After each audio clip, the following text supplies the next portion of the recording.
মা সেটা ব্যালেন্স করবে আর তোমরা মায়ের কথা মতো পরিবারের সঙ্গে মানুষ হবে। এই বিদ্যালয়েরই আমরা ছাত্রী। তোমরা কোন ক্লাস পর্যন্ত বসেছ? 9 থেকে 12। তো এতজন ছাত্র একসঙ্গে বসেছ, অনেক অনেক আমরা আলোচনা শুনছি।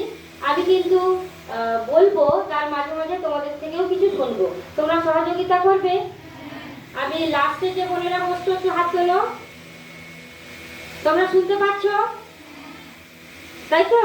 মাইকিং আছে তো, শুনতে পাচ্ছ তো? আচ্ছা, চোখ মুখ দেখে মনে হচ্ছে একটু ক্লান্তি ক্লান্তি লাগছে। তোমরা সবাই স্বাস্থ্যবিধির গানটা জানো? এপ্রিল মাস জুড়ে যে হয় স্বাস্থ্যবিধির গান, জানো না? প্রার্থনাতে হয়, রোগ নয় নয় ব্যাধি নয় নয়, স্বাস্থ্য চাই শান্তি চাই, সব প্রাণে সব মনে শুরু হোক বাঁচার লড়াই। হয় না? এটা হয়, ভুলে গেছো কিন্তু হয়। এপ্রিল মাসের 7 এপ্রিলের পর্যন্ত একটা প্রার্থনা হয়, স্বাস্থ্যবিধির গান হয়, হয়তো সবাই জানো। আর প্রার্থনা সঙ্গীত কি হয়? আর কি হয়? ধনধান্য পুষ্কর হয়, তাই তো? কার লেখা? ঠিক করে বলো। আর আমাদের জনগণ মনে অধিনায়ক, ছোট থেকেই আমরা যা কিছু বলি নমস্কার রবীন্দ্রনাথ ঠাকুর, যে কেউ আবৃত্তি কেউ গান, তাই তো? আমরা শিখছি তো, হ্যাঁ? তো আমরা সবাই প্রার্থনা করে তারপরে কি করি? ক্লাস। কি বললে তুমি? একটু দাঁড়িয়ে বলো।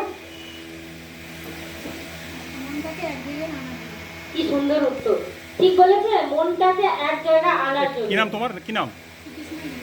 সুদেশনা বলেছে, তাই তো? হ্যাঁ, ক্লাস ক্লাস কোন ক্লাস?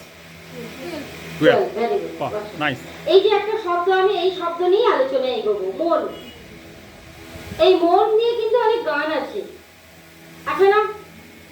মন দিয়ে কবিতা আছে, একটা কথা আছে না, মন বলে আমি মনের কথা জানি না, আছে না কথাটা?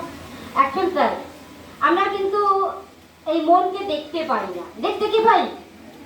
দেখতে পাই না তো।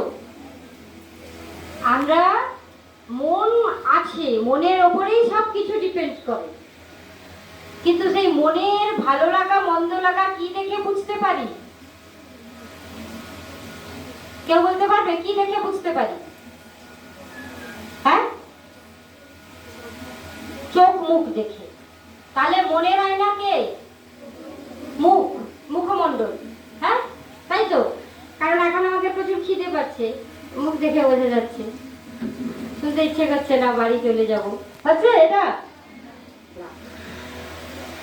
এই জন্যই মন দিয়ে শুরু করব। সবজি খেতে হবে, শরীর ভালো রাখতে হবে। হ্যাঁ, আর শরীর ভালো থাকলে কি ভালো থাকবে? স্বাস্থ্য ভালো। সংস্কৃতি, আমরা সুস্থভাবে যদি বাঁচি, আমাদের জীবনযাপন যদি সুস্থভাবে চলে, তারই নাম সংস্কৃতি। আমরা এই বিদ্যালয়ে পড়ি, যে কোনো একটা অনুষ্ঠান আমরা করি তো, হ্যাঁ, কেউ গান করো, কেউ নাচ করো, কেউ আবৃত্তি করো, কেউ ছবি আঁকো, যে একটা কালচারাল প্রোগ্রাম হয়, একটা সুস্থ সংস্কৃতি আমাদের চর্চা হয়, তাই তো? কেউ কবিতা বলো, বলো তো? তো আমরা এত কিছু করছি এই কারণে, আমরা মানুষ হব বলে। আমরা কি হব? মানুষ হব বলে। তাহলে মানুষ হতে গেলে আমাদের অনেকগুলো ধাপ পেরোতে হবে। আর আমরা এখানে যারা মেয়েরা উপস্থিত হয়েছি, আমরাই কিন্তু পৃথিবীর এক অন্যতম সম্পদ। আমরা আছি বলেই প্রকৃতি আছে। আমরা না থাকলে প্রকৃতি থাকবে না, পরিবার থাকবে না।